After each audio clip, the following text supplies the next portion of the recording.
The Nightingale and the Rose. "She said that she would dance with me if I brought her red roses," cried the young student. "But in all my garden there is no red rose." From her nest in the holm oak tree the nightingale heard him, and she looked out through the leaves and wondered.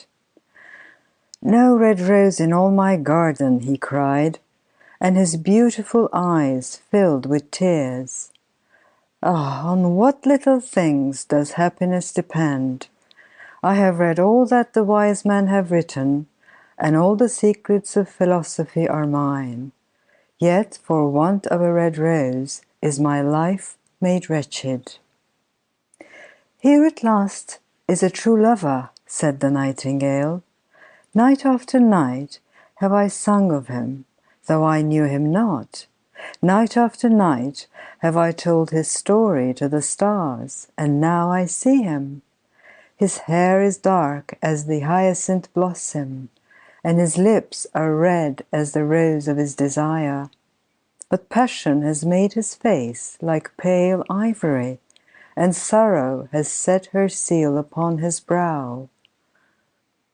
"The prince gives a ball tomorrow night," murmured the young student, "and my love will be of the company. If I bring her a red rose, she will dance with me till dawn. If I bring her a red rose, I shall hold her in my arms, and she will lean her head upon my shoulder, and her hand will be clasped in mine. But there is no red rose in my garden, so I shall sit lonely, and she will pass me by. She will have no heed of me, and my heart will break." "Here indeed is the true lover," said the nightingale. "What I sing of, he suffers. What is joy to me, to him is pain. Surely love is a wonderful thing. It is more precious than emeralds, and dearer than fine opals. Pearls and pomegranates cannot buy it, nor is it set forth in the marketplace. It may not be purchased of the merchants, nor can it be weighed out in the balance for gold." "The musicians will sit in their gallery," said the young student, "and play upon their stringed instruments, and my love will dance to the sound of the harp and the violin. She will dance so lightly that her feet will not touch the floor, and the courtiers in their gay dresses will throng around her. But with me she will not dance, for I have no red rose to give her." And he flung himself down on the grass and buried his face in his hands and wept. "Why is he weeping?" asked the little green lizard as he ran past him with his tail in the air.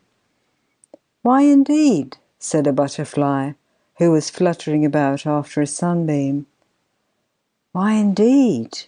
whispered a daisy to his neighbor in a soft, low voice. "He is weeping for a red rose," said the nightingale. "For a red rose?" they cried.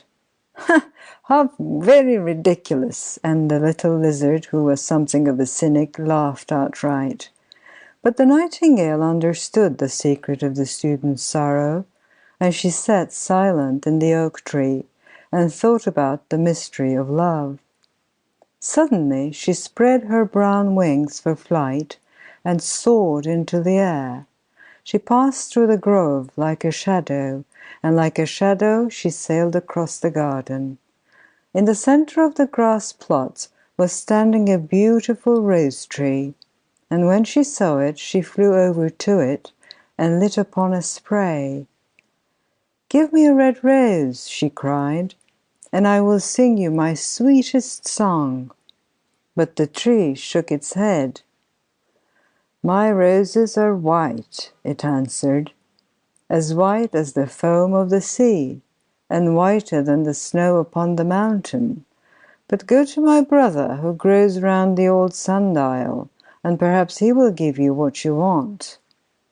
So the nightingale flew over to the rose tree that was growing round the old sundial. "Give me a red rose," she cried, "and I will sing you my sweetest song." But the tree shook its head. "My roses are yellow," it answered, as yellow as the hair of the mermaiden who sits upon an amber throne, and yellower than the daffodil that blooms in the meadow before the mower comes with his scythe. But go to my brother who grows beneath the student's window, and perhaps he will give you what you want."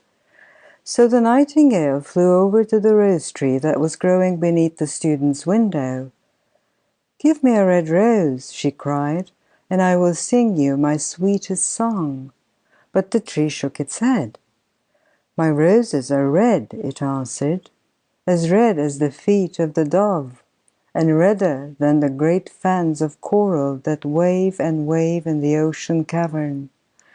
But the winter has chilled my veins, and the frost has nipped my buds, and the storm has broken my branches, and I shall have no roses at all this year." "One red rose is all I want," cried the nightingale. "Only one red rose. Is there no way by which I can get it?" "There is a way," answered the tree, "but it is so terrible that I dare not tell it to you." "Tell it to me," said the nightingale. "I'm not afraid." "If you want a red rose," said the tree, "you must build it out of music by moonlight, and stain it with your own heart's blood. You must sing to me with your breast against a thorn. All night long you must sing to me, and the thorn must pierce your heart, and your lifeblood must flow into my veins and become mine." "Death is a great price to pay for a red rose," cried the nightingale, "and life is very dear to all. It is pleasant to sit in the green wood, and to watch the sun in his chariot of gold, and the moon in her chariot of pearl. Sweet is the scent of the hawthorn, and sweet are the bluebells that hide in the valley, and the heather that blows on the hill. Yet love is better than life, and what is the heart of a bird compared to the heart of a man?" So she spread her brown wings for flight, and soared into the air. She swept over the garden like a shadow, and like a shadow she sailed through the grove. The young student was still lying on the grass where she had left him, and the tears were not yet dry in his beautiful eyes. "Be happy," cried the nightingale. "Be happy, you shall have your red rose. I will build it out of music by moonlight, and stain it with my own heart's blood. All that I ask of you in return is that you will be a true lover, for love is wiser than philosophy, though she is wise, and mightier than power, though he is mighty. Flame-colored are his wings, and colored like flame is his body. His lips are sweet as honey, and his breath is like frankincense." The student looked up from the grass and listened, but he could not understand what the nightingale was saying to him, for he only knew the things that are written down in books. But the oak tree understood, and felt sad, for he was very fond of the little nightingale who had built her nest in his branches. "Sing me one last song," he whispered. "I shall feel very lonely when you're gone." So the nightingale sang to the oak tree, and her voice was like water bubbling from a silver jar. When she had finished her song, the student got up and pulled a notebook and a lead pencil out of his pocket. "She has form," he said to himself as he walked away through the grove, "that cannot be denied to her. But has she got feeling? I'm afraid not. In fact, she is like most artists. She is all style without any sincerity. She would not sacrifice herself for others. She thinks merely of music, and everybody knows that the arts are selfish. Still, it must be admitted that she has some beautiful notes in her voice. What a pity it is that they do not mean anything or do any practical good." And he went into his room and lay down on his little pallet bed and began to think of his love. and after a time he fell asleep. And when the moon shone in the heavens, the nightingale flew to the rose tree and set her breast against a thorn. All night long she sang with her breast against the thorn, and the cold crystal moon leaned down and listened. All night long she sang, and the thorn went deeper and deeper into her breast, and her lifeblood ebbed away from her. She sang first of the birth of love in the heart of a boy and a girl. And on the topmost spray of the rose tree there blossomed a marvelous rose, petal following petal, as song followed song. Pale was it at first, as the mist that hangs over the river, pale as the feet of the morning, and silver as the wings of the dawn. As the shadow of a rose in a mirror of silver, as the shadow of a rose in a water pool, so was the rose that blossomed on the topmost spray of the tree. But the tree cried to the nightingale to press closer against the thorn. "Press closer, little nightingale," cried the tree, "or the day will come before the rose is finished." So the nightingale pressed closer against the thorn, and louder grew her song, for she sang of the birth of passion in the soul of a man and a maid. And the delicate flush of pink came into the leaves of the rose, like the flush in the face of the bridegroom when he kisses the lips of the bride. But the thorn had not yet reached her heart, so the rose's heart remained white, for only a nightingale's heart's blood can crimson the heart of a rose. And the tree cried to the nightingale to press closer against the thorn. "Press closer, little nightingale," cried the tree, "or the day will come before the rose is finished."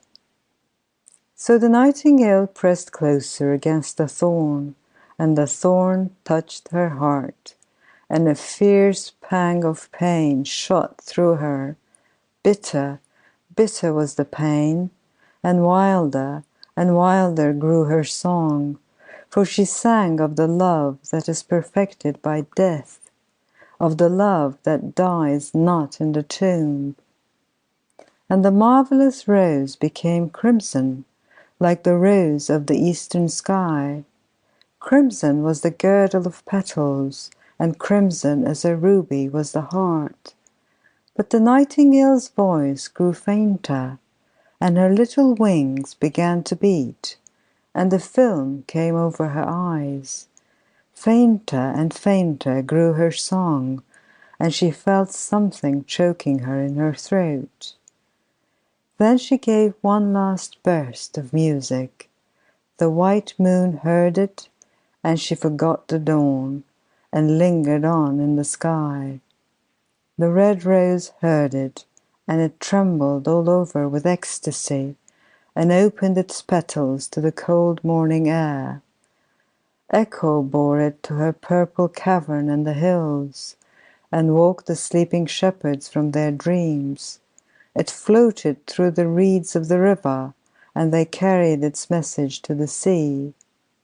"Look, look," cried the tree, "the rose is finished now."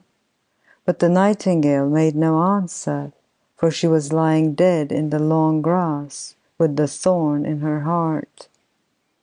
And at noon the student opened his window and looked out. "Why, what a wonderful piece of luck!" he cried. "Here's a red rose. I've never seen any rose like it in all my life.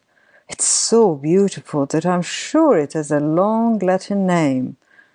And he leaned down and plucked it. Then he put on his hat and ran up to the professor's house with the rose in his hand. The daughter of the professor was sitting in the doorway, winding blue silk on a reel, and her little dog was lying at her feet. "You said that you would dance with me if I brought you a red rose," cried the student. "Here is the reddest rose in all the world. You will wear it tonight next to your heart, and as we dance together it will tell you how I love you." But the girl frowned. "I'm afraid it will not go with my dress," she answered. "And besides, the Chamberlain's nephew has sent me some real jewels, and everybody knows that jewels cost far more than flowers." "Well, upon my word, you are very ungrateful," said the student angrily, and he threw the rose into the street, where it fell into the gutter, and a cartwheel went over it. "Ungrateful?" said the girl. "I tell you what, you are very rude. And after all, who are you? Only a student. Why, I don't believe you've even got silver buckles to your shoes as the Chamberlain's nephew has." And she got up from her chair and went into the house. "What a silly thing love is," said the student as he walked away. "It is not half as useful as logic, for it does not prove anything. And it is always telling one of things that are not going to happen, and making one believe things that are not true. In fact, it is quite unpractical, and, as in this age to be practical is everything, I shall go back to philosophy and study metaphysics." So he returned to his room and pulled out a great dusty book and began to read. End of The Nightingale and the Rose by Oscar Wilde.